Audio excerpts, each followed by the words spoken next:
இறந்தவரின் பெயரில் குரான் தானம் செய்யலாமா? அதாவது குரான் தானம்னா குரான் புஸ்தகத்தை தானம் செய்கிற கேட்குறார். குரான் ஓதி தானம் செய்கிற கேட்கல. அவர் தானம்னு வர்றதுனால இறந்தவர் பெயரில் ஒரு 10 குரானை வாங்கி அதில் இந்த குரானை வந்து நான் தர்மமாக கொடுக்குறேன், இந்த குரானுடைய தர்மமாக கொடுத்த நன்மை வந்து எங்கள் பாப்பாவுக்கு சேரட்டும், எங்கள் அம்மாவுக்கு சேரட்டும், ஒரு சதக்கா. குரான் சதக்காவாக எதை வேணாலும் கொடுக்கலாம்ல. தர்மமாக கொடுப்பது காசையும் கொடுக்கலாம், ஒரு புத்தகத்தையும் கொடுக்கலாம், ஒரு சட்டையை வாங்கி கொடுக்கலாம், எவ்வளோ விஷயங்களை கொடுக்கலாம். நீங்கள் என்ன செய்கிறீங்கன்னா ஒரு குரானை வாங்கி கொடுத்தனா ஓதிக்கிட்டாது இருப்பாங்கள்ல, குரானாகவும் போச்சு, ஓதிக்கிட்டு இருப்பாங்களோ, நன்மையான காரியம் தானே அப்படின்னு நினைத்து கொண்டு உங்களுடைய பெற்றோருக்காக வேண்டி இறந்தவருக்காக வேண்டி குரானை வந்து தானமாக செய்யலாமாங்கிறாங்க. தானம்ங்கிற வகையில் எதை வேண்டாலும் செய்யலாம். இறந்தவருக்காக வேண்டி இபாதத்துகள் தான் நீங்கள் செய்யக்கூடாது. இபாதத்தில் கூட ஹஜ்ஜு செய்யலாம். இறந்தவருக்கு ஹஜ்ஜு கடமையாக இருந்து ஹஜ்ஜு செய்யாமல் மௌத்தா போயிருந்தார்னு சொன்னால் அவருடைய பிள்ளைகள் அந்த ஹஜ்ஜை செய்யலாம். அவர் கடமையாக இருந்திருக்கணும். அவர் முசாஃபிராக இருந்தால் நீங்கள் செய்ய தேவையில்லை. அல்லது இறந்தவருக்கு என்ற நோன்பு கடமை நோன்பு இருந்தால், கடமை இல்லாத நோன்பு நீங்கள் செய்யக்கூடாது. கடமையான நோன்பு இருந்தால் அவர் விட்ட நோன்பை என்ன செய்யலாம், பிள்ளைகள் வைக்கலாம். அது ஒரு விஷயம் இருக்குது. இறந்தவருக்காக தொழுகையெல்லாம் செய்ய முடியாது.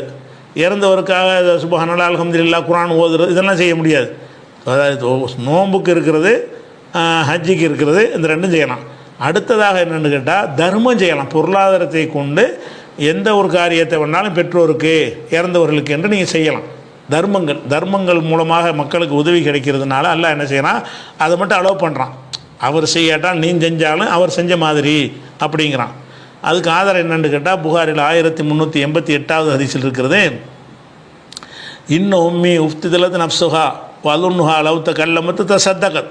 என்னுடைய தாயார் வந்து ரொம்ப இயலாமல் போய் திடீரென்று மரணித்து விட்டார்.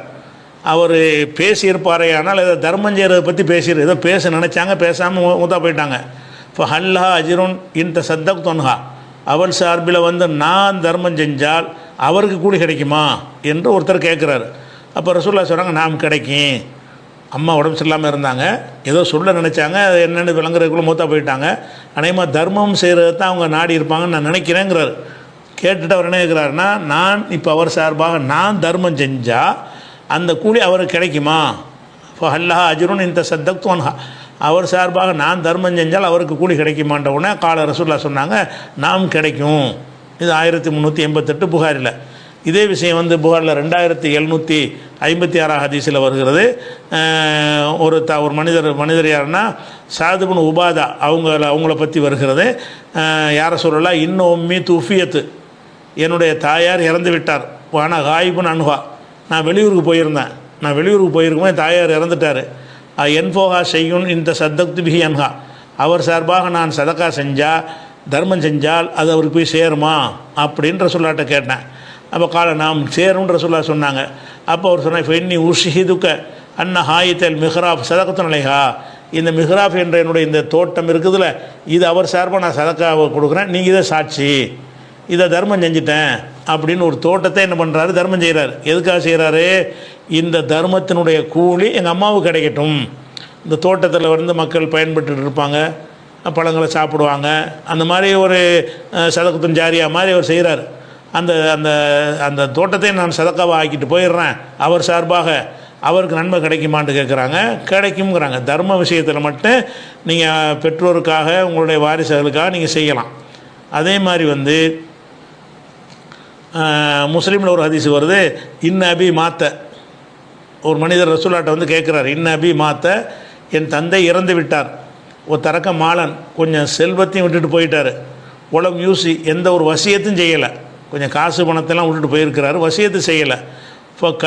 ஃபஹல் யூ கஃபீர் அன்ஹு அன் அத்த சத்தக் அன்ஹு, அவர் சார்பாக நான் சதக்கா செய்தால் அது அவருக்கு போய் சேருமான்னு கேட்குறார். அப்போ என்ன செய்கிறாங்க, ரசூலுல்லாஹ் நாம் சேரும் அப்படிங்கிறாங்க. அப்போ வந்து இதில் என்ன வழங்குதுன்னு கேட்டால், இறந்து போன யாருக்காக வேண்டியும் நம்ம தர்மம் செய்யலாம்.